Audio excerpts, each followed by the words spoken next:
won't be any soccer jokes, but there will be the introduction of our next presenter, Willemijn van Leeuwen. Is that correct? That's okay. All right. Well, it was a good attempt. At least try. It's from, just a little background on her. The University of Utrecht, from the study of geography and GIS from 1991 to 1996. Following that, from 2000 to 2005 at ANWB, where she was the electronic publisher of digital travel planners for the GIS consultant traffic information. And from 2005 until now, working with Geofort, founding a science center dealing with spatial thinking for an old fortress. So, Willemijn, please. Thank you.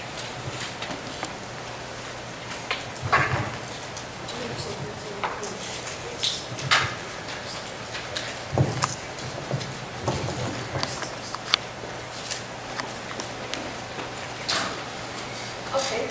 Yeah, it's gonna be a slightly different presentation than the first two, I guess. Serious gaming. Yeah, what's that?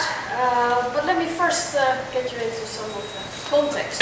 You already introduced me as a fortress lady. I own a Geofort, what we call it. And what's this all about? Well, we're developing a science center. And a science center which has everything to do with X, Y, Z coordinates. Or you can also say spatial thinking. Well, where is this whole geo experience, as we call it? It's in the Netherlands, in the center of the Netherlands. And as I said, it is on an old fortress, which used to be from the military. But nowadays it's no use anymore. It used to protect the Netherlands from the Germans and the French. But since there are aeroplanes, these fortresses are, well, old-fashioned. So we're looking for new, modern purposes for this fortress, and one of these fortresses is going to be developed with a geo theme. Well, what's the mission of this Geofort? The target group is students or pupils from the primary school until the high school until the university. So that's a very large range. And what's the real mission is to make a broad public interesting in this whole world of geography. Well, of course, I don't have to tell you what this whole world is, but most people don't know it. It's a world which is actually everywhere, but people don't see it. And that's one of the goals we have, to make it visual. Well, I'd like to start with the serious gaming by mentioning a formula of Einstein. And Einstein says, well, if you're going to realize a large project, what this Geofort is, you need a success formula. And he said, well, the success formula is A is X plus I, Y plus Z. Well, that's of course nice in the geography world. While A stands for success, and X is standing for having fun in your work. He says, you're stupid if you do a job which you don't like. Well, that's of course luxury, but I guess he's right. It's nice to have fun in your work. So that's my first priority, and I think it's very nice to be a fortress lady. Then the Y, he says never stop gaming. When I talk about serious gaming, a lot of adults say, well, what's this all about? This is for kids. No, serious gaming is not only for kids. You should stay playing your whole life. And then finally he says you need the factor Z, and Z stands for keep listening. Shut your mouth and listen what people have to say.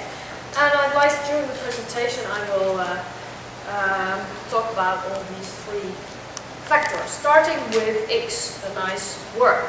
Well, once you have a fortress, it seems very nice. 6 football fields large it is, but of course it needs restoration because it's not waterproof, as I say. So we got money from the government to restore the buildings, but also we have to build some new buildings because they are not large enough for what we want to do. And we thought, well, these new buildings should be something dealing with geography as well. So the architecture should be somehow related to the geography. Well, for once we put it inside the hill, just like the other buildings. So actually it's covered, the new building is covered a layer of earth. And the whole building is, in a way, the architecture of the building is for a natural way wayfinding, so you shouldn't lose your way. And you can see it's sort of a wall. It's not called a wall. You can see it like on the right bottom. From here to there. And that's a sort of cross through meridian. So it's actually not diagonal, diagonal. And the whole landscape is plotted out with a whole grid. Every 25 meters there will be a grid marker. That's exactly north-south. And you can see that the wall is related to this grid. Well, what's about this grid? This grid, on every marker, there will be a non-playable character, as we call it. We'll have Wi-Fi, we'll have electricity, and these markers you can use in your gaming. And then I'm skipping already to the Y part. Yeah, what Einstein said, never stop gaming. These whole factors will be one whole geo game. Well, this geo experience, that's then the main thing what we're developing in this Geofort. And we think, well, before I set out the nice games we developed, we have a theory of the gaming, the geo games. First of all, we say every game should have a sense of location. The aim of us is that the public is experiencing spatial thinking.